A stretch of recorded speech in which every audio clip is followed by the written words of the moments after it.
Nicky, are you a soul or are you the spawn of Satan? No, I can't go to Earth. All right, where do I go? It's a real fun set. You know, I think this is the most fun I've ever had. If you're not scheduled to be here, you want to come down and hang out anyway. It was hard keeping a straight face sometimes, you know. They haven't got this strange showbiz thing around them where they feel they're very important. I'm not Nicky. Tell me when that's on. It's like being in a fraternity and making a film. You know, it's just everybody's having fun. The band. All right, here we go. He uses a lot of his friends, his buddies on this film, so it makes it a joy to be here. Friends helping friends, but Adam's the key to it all. You have to listen to me. As usual, bro. You know, I love all my buddies, so we try to write them parts just to make sure we get to hang out with them as much as we can. Hey. Yeah, he said he wanted me to be the gatekeeper of his next film, and I thought, okay, that'd be great, but the breasts were not ever mentioned. Yeah. And they're all killer roles. There's no walkthroughs or anything. Each one just sort of has something to it. We are all gonna die! Whoever's playing the part, we gear it towards them a little more. But every time I talk to Lovitz, I tell him, hey, Lovitz, we're gonna write you a part. He goes, you are not. I say, yeah, man, we're gonna write you it. He goes, when I see it, I believe it. Lady, are those things for me? You kept your word. A lot of the guys who were playing the parts are who we wrote it for. Tiny, we wrote it for. Always thought Tiny Lister was very funny. Could you concentrate for 5 seconds? I am concentrate, man. Carvey's in it, he's funny as hell. I said, Carvey, I think we're writing you a part in this movie. Who gives a shit? I hope you want to do it. He said, hey, I trust you guys. Whatever you want me to do, I'll do it. He broke his ankle doing the damn movie. I had to go to the hospital with him that night and feel guilty for a couple of weeks. This used to happen to me a lot when I was younger, but without the lava. Alan Covert, we like to humiliate as much as we can, and the reason I think we were excited about this movie, he had to shave half of his head. I'm freaked out. Oh yeah, I told him he should gain weight for the part, like 40 pounds or something. He goes, why? And I said, I just think it would be funnier. And he goes, are you serious? And I said, just give it a shot. You know, he's like, give it a shot? I mean, if I do it, I'm committed to this. And I said, yeah, I think it's gonna be funnier that way. Why is that funny? I don't know. Jesus Christ, I'm gonna fucking vomit. Something about Patricia and her acting and her character made you believe that this guy could have a love affair on Earth. I can give you the power. She's unbelievable because she's got such a great attitude and she's such a great presence on the set. And then when she works, she's so open and so fearless. Really exciting actress to work with, you know, unbelievable. You know, from this angle, you're kind of cute. Reese, man, I saw him do some work and I thought he was funny. And we loved him as a guy. And he said, oh, I'd love to do this part. We said, well, all right, then you should do it. That's why I'm in this business. When we were writing the movie, we were sitting around going, ooh, wouldn't it be nice for Harvey Keitel to play the devil? He was our first choice by far. We sent it to him in Turkey, I think. We faxed it to him. This was a very difficult decision. We got a message a few days later, you know, Morse code or something. Harvey said yes from Turkey. Hallelujah. He really has this incredible comic side that he doesn't get to do a lot of broad comedy, and he really loves it. Son, do the best. He's hardcore. No frontal nudity for him in this film, but he does a good job anyway. You are the best devil, sir! The best devil! We were thinking about him being like a Long Island dad, you know, family first type of guy. You're such a handsome boy. Who else? Rodney Dangerfield, we wrote that part for Rodney. Even in hell, I get no respect. That's a great man. He's the man that I definitely talked about the most growing up. In fact, you look like my first wife. Only she had more hair. He was the first guy I sat around and memorized all his jokes and his records and watched everything he did. The last time I saw a pair of jugs that big, 2 hillbillies were blowing on them. If you ever get in trouble and your chips are down, you have no one to turn to, and you think the world is over, Ozzy Osbourne. Ozzy? Holy shit. Let the madness begin. That was just the business, meeting Ozzy. Well, I was like so excited that Ozzy was there that I was hiding behind Anna. I'm like, oh, that's Ozzy. Ozzy's here. You guys, look, that's Ozzy. I was in awe when he came to the set. He really would like shock people when he was on the set. People would just like, First of all, everyone was talking about it for months before he ever got there. I've never seen so many people actually go to where we're shooting. Everyone was trying to get a glimpse of Ozzy. when we were writing the script, we were like hanging out, trying to come up with a better ending. There's got to be something in that ball. We're talking about it being a bat. Maybe Ozzy Osbourne could come out and bite the bat's head off. Oh my God, that actually could be unbelievable. Perfect. It's like the one evil brother turns into a bat. Here's Ozzy Osbourne, who is known for biting the head off of a bat. The only thing holding us back was like, I hope Ozzy wants to do it. I don't want to do it. I'm so scared to do movies. I said, on my rock and roll thing, that's one thing, but I'm not an actor, you know. Whereas when I come along to the set, I was pleasantly surprised that if you do it wrong, they just do it again until you get it right. Very good. That was f***ing crap. Is that right? Yeah. Is that fat? Yeah. I'm not going to give me an invisible man blowjob here.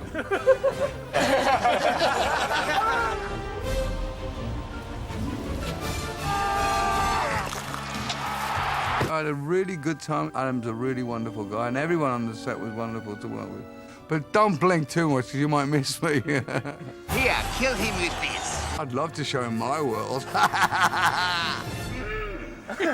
You know, he has this uncanny knack of befriending talented people. I like being around people who are excited to work on something we're doing. He knows how to have a good time, and that's why I think he enjoys working so much. And I better be in your next movie, you hear what I'm saying? Don't try to forget me. Don't change your phone number. I will find you. I will seek you out. I'm a stalker. Okay, I'm back to normal. Oh! Hey, pal. Welcome. Welcome to what? Hell. I think probably the main issues of designing Little Nicky was just to create a believable hell. I deserve this! And a couple other smaller sets. We did a train station that was supposed to be for New York, a subway station. The apartment that he moves into is a New York, East Village apartment that we built. But probably half of it was hell. Certainly the biggest sets were hell. We didn't want to do anything goofy. We didn't want to depict hell as guys in red devil suits with pitchforks. We took hell very seriously. Instead of making it goofy hell or funny hell, it's just hell. It's like serious hell. We looked at these Bosch paintings, which were just incredibly dark, and they had surreal elements to them. So that was great to be able to go back and look at how other artists had sort of pictured hell. We had the three main sets. We had the gates of hell, and there's the gatekeeper. Now you can see it's just sort of a huge, massive, dark cave pit with almost cave-like stalagmite forms. We wanted to really make it feel tough and pretty hardcore. There were things you could get impaled on, like there's a lot of real spiny-looking things. We wanted to make it feel hot, dark, claustrophobic, and kind of terrible. Wow! I wanted people to look at it and go, that's hell, whoa.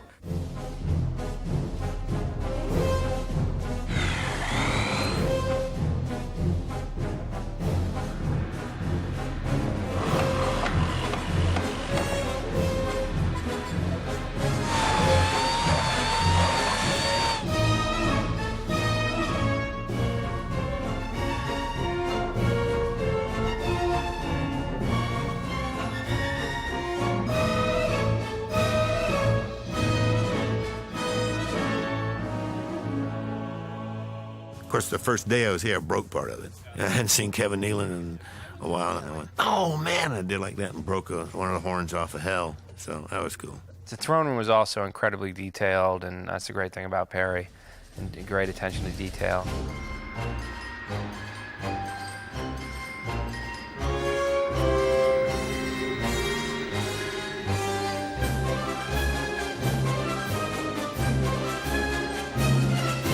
At the end of the movie, when hell breaks forth up into Central Park, there's these big spiny spikes that bust out with fire and smoke. Yeah! You felt like you'd seen that and that was familiar, and now here it is, like burning and coming up out of the ground. Soon you will see things more horrible than you can imagine. So you walk onto it and you think, this isn't a movie, it's a rock concert. Because it really looked like a concert set. There was really a stage. I definitely had a feeling of this being almost like one of the concerts in the park, except for like the hell bad version.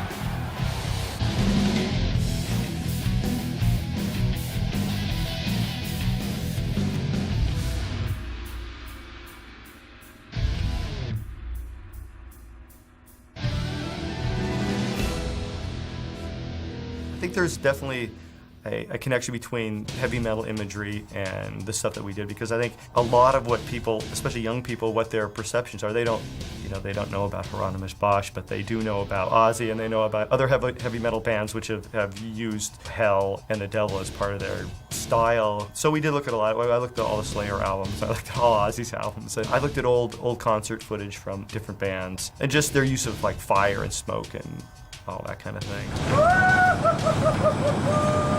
The coolest thing is when we did that was Ozzy Osbourne was standing in front of it, and he said something like, this is really pretty cool. That set's amazing, with flames and things and freaks walking around it. I mean, very, very similar set on the Ozfest. So they had me design his tour, Ozfest 2000.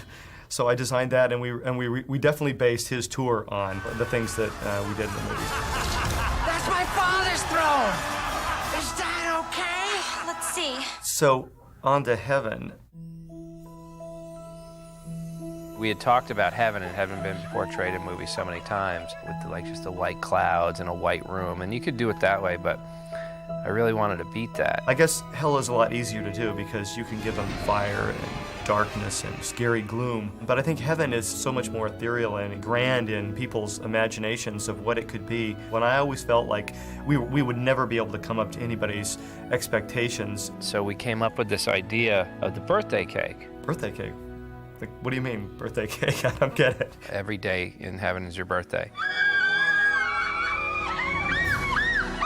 And but the more I got into it, the more I realized it was like the perfect thing, because who can argue with birthday cake being heaven? And we decided, well, he should be inside the birthday cake. So we started looking at like, what would it look like to be inside of a birthday cake? And it also let us do pastels and the muted colors, but also with the icing and the texture. And I thought that would be a really cool thing to be on the inside of. Can I just tell you, I am so excited right now. So excited. She really is. It was really one of the trickiest sets to build, even though it wasn't the biggest, because we really wanted to feel like it was just glowing, to make it feel like it was cake. Ultimately, we built the whole thing out of batting that you would use to make a quilt.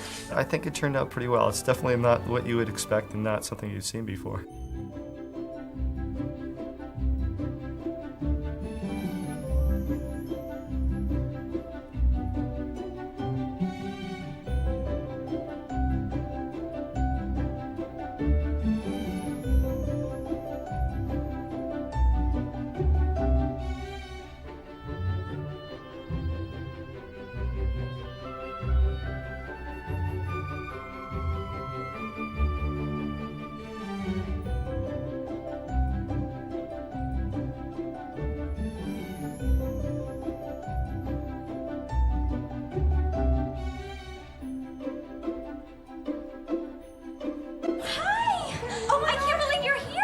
I'm really happy with it because it's a little out there. It's a little weird on top of being funny and accessible. It's just bizarre. I mean, it has some of my favorite elements of movies that I've always wanted to do, you know, like Willy Wonka and the Chocolate Factory. I mean, fantastic sets.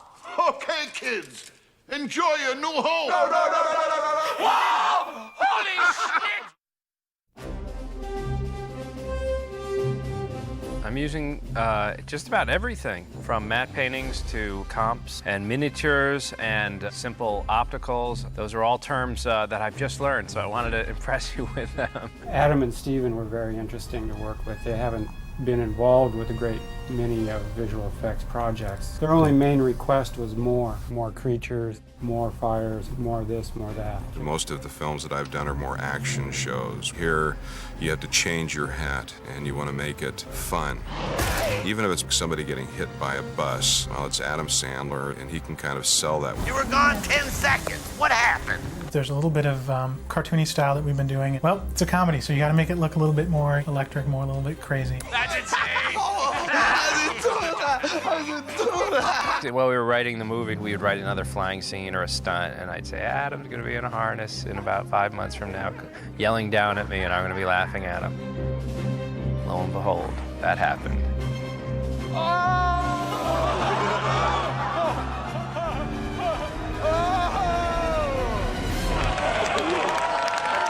I've really enjoyed that. It's pretty intense, pretty fun.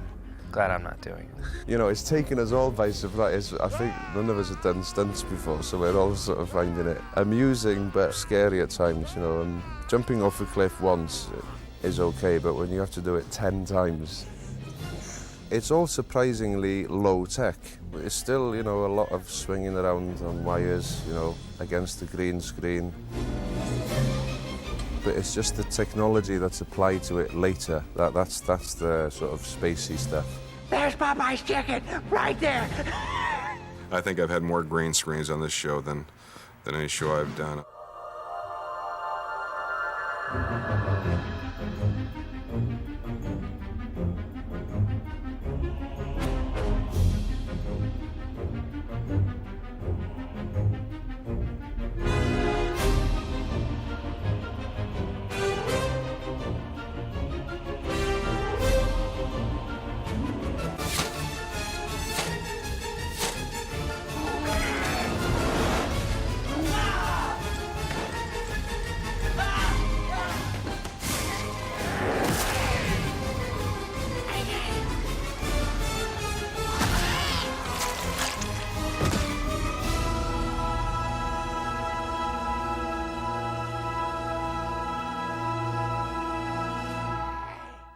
A lot of cool things on that film. I mean, the other one is the arms and lips. Hello. They were supposed to be a 2D where we had shot Harvey Keitel's arms against green screen holding a pair of rubber lips and doing the action, and we were just going to replace the lips. It turned out that it was just going to be too difficult once we actually tried to approach the whole thing, so we just videotaped him doing his delivery. And those videotapes that we did will become a guide to animators who will totally do the lips CG. Take me to my room. I want to be alone. Can we move the lips a little? Yeah. They had Adam do was go ahead and act out all the scenes, and he would actually stand there with a pair of lips and, you know, be looking at the dialogue and saying different things. And, well, wouldn't it be funny if this happened? How about I want to be alone, lay him down and cover him, like you're hiding yourself? You're hiding, like he's running away like a little kid. So we had to, you know, create a lot of physical effects based upon, you know, what Adam was creating. That's gonna be much funnier. And it was great. And so we had an idea right from that point what to do. Here you go. Horse. We basically took his movement and applied it to these arms and hands. The next thing we knew, we were contracted to do CG arms and CG lips. So we built that whole thing CG. Well, when I was thinking of these visual effects and the boys, we were thinking of our stuff, it's not like we're George Lucas going, let's push the envelope. We were just like, hey, that would be funny, don't you think? All right, let's move on.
The makeup effects for Little Nicky are extremely extensive, actually. We have tons of demons, we have tons of burned souls, we have this giant Bigfoot monster, we have character makeup on Harvey Keitel, who plays Satan. We have big makeup on Kevin Nealon, who plays the Gatekeeper, and another makeup on Blake Clark, who plays Jimmy the Demon, and millions of makeups. More makeups, I think, than we've ever done before. I think we've got about 14 makeup artists that are working every single day for the past 2 months. It's a big crew, very big crew. Popeye's chicken is the shiznit. I thought we were going to do these big monsters with giant horns, and although everything has horns and they're pretty big guys, they're still humanoid. We looked at a lot of different films and books of demons and things like that, and we ended up doing like 10 different sculptures for these demons and finally nailed down a look, we liked. These guys have to put these suits on and these makeups and horns and contact lenses and dentures and gloves. It's pretty uncomfortable. Don't forget, you're shoving a pineapple up Hitler's ass at 4 p.m. It was fun. I mean, other than having to wear that damn makeup 12 hours a day. They glue stuff all around. I had a headpiece and white eyes, and nails. And first thing I'd do when I got it off is I scratched my head because I couldn't get to it. I'll wear anything. I'll do anything. If the money's right, within reason. That monster should be low tech, which is what he is, sort of a Chewbacca throwback. Not like a totally computer-generated character. He should just be the old guy in the suit with state-of-the-art animatronics moving his eyes and his mouth and stuff. Hello out there in TV land. Sometimes the old guy in the suit, I think, is the funniest. To tell you the truth, the most challenging thing we had on the show was doing Harvey Keitel's makeup. And that was only because it was such a specific look. And with all of us, coming together, we did tons of makeup tests on Harvey and tons of sculptures and Photoshop artwork until we finally hit on something. And it was literally the night before Harvey shot, his first day. We locked down the makeup and said, that's it. You look great! Dad!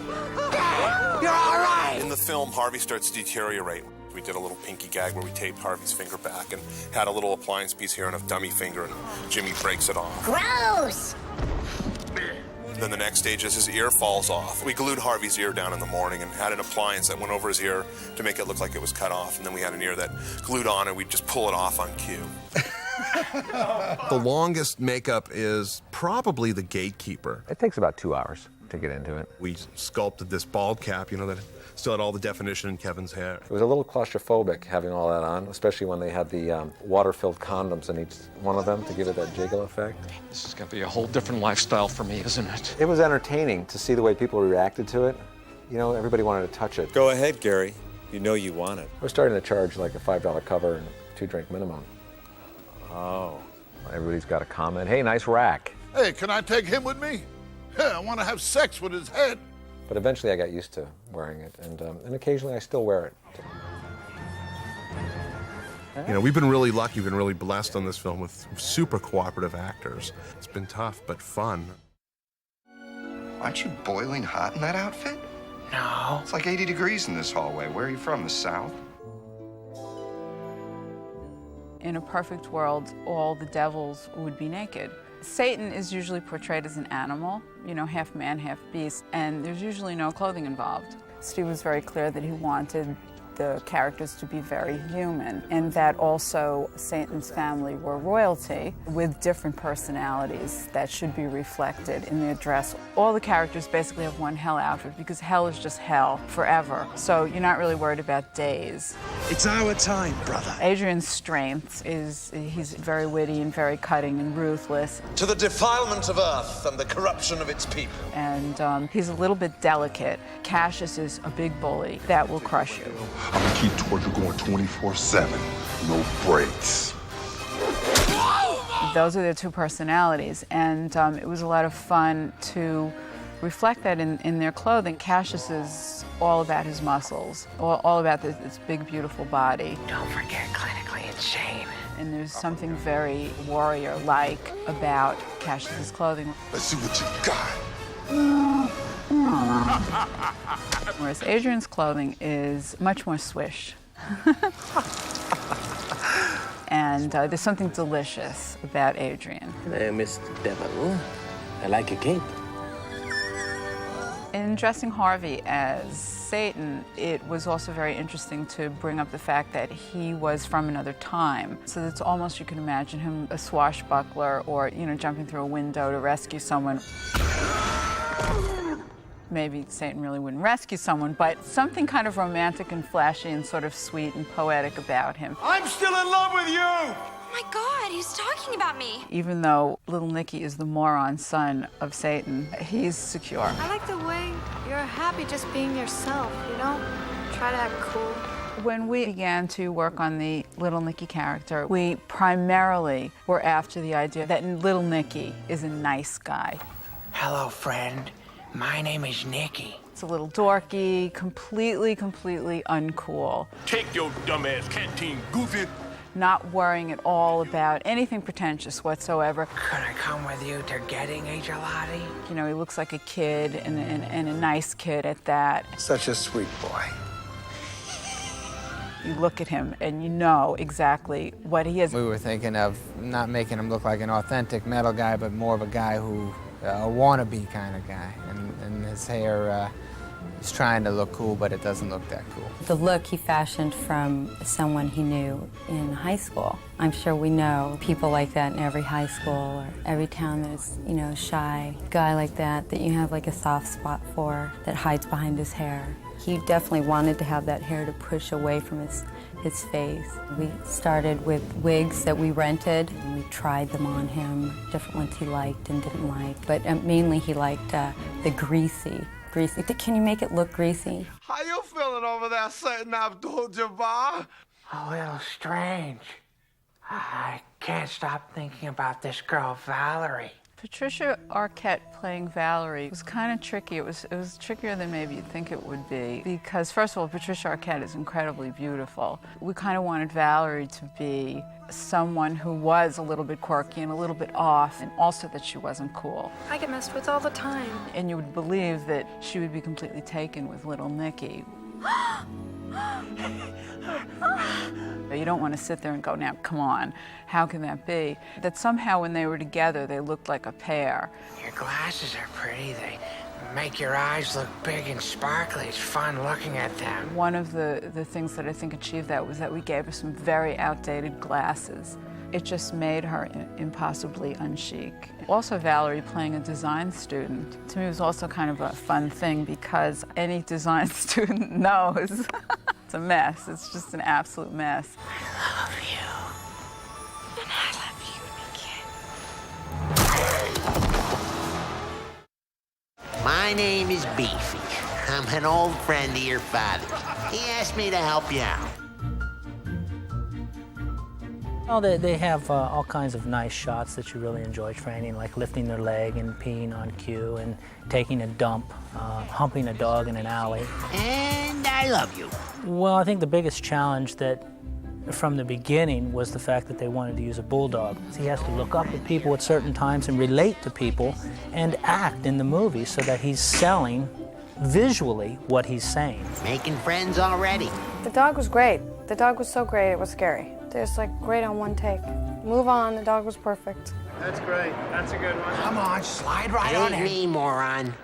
Sorry, One shot in particular, they come around a corner and they're walking down the street. Now, we don't have him moving his mouth at that time, but we are throwing looks. Really what that takes to do that type of thing is some of the basic behaviors that we use in the business. You train the dog to go with, watch the actor, and you start small and you just combine all those behaviors and you bring it all together and it's the end result. Take him to the hole, Nicky. I mean, woof, woof. What they do now for talking animals is you actually have to keep their mouth shut. And as you can see, now that's difficult with a bulldog to begin with.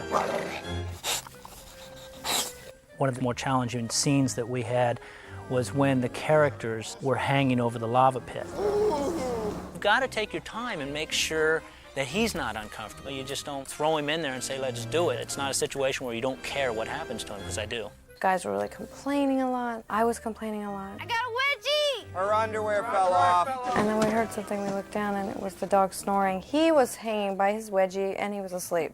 So we had the harness right. It worked out for him anyway. And I think the bottom line to me is that the dogs enjoy this too. It's okay for me to shit in the street, but you gotta use a toilet.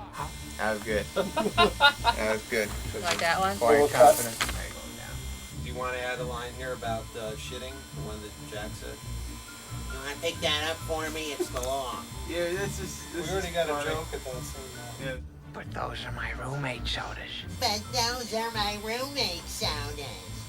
Does that sound like a statement the son of the devil would make? I think just cut in like a go do it. A higher pitch. Higher pitch. Yeah, Here we go. But those are my roommate sodas. That's good. Did you just talk? No. The people who did Babe Pig in the City are doing our Beefy, our talking dog. It's all the state-of-the-art stuff. So they shoot a plate with his mouth shut, or maybe he's panting, or he's doing whatever a dog does, and then we take it and animate it. The next step that we have to take to get his mouth open and to get him to talk is to create a computer graphics model. Trying to get that model as close as possible to the, of course, the original animal's head shape. And then we build sympathetic motion within the face. We start putting expressions in, just squeezing eyes. And what you get is something that looks like this. It's that same model, but now it's animated, and you can see that the jowls are moving around, the jaw is in sync with the dialogue, and we have some animation in the eyes. Then everything would be handed over to Betsy to finish this off and to put the textures on and to fix all the things that we broke.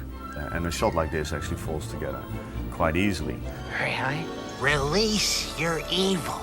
What I was doing had to do with, yes, keeping him consistent, keeping him looking like he was part of the scene. The dog is licking his chops or something. He's doing a bunch of crazy stuff with his tongue that we had to completely get rid of in lighting. You couldn't have that. So this is what the final looks like when he's talking, and we've had to go in and replace quite a lot above, but quite a change from what the original was. Lighting is an incredible amount of labor and hard work to just get all those textures to work. These effects companies are insane. We look at the dog talking and we say, maybe he should look a little happier when he says that line.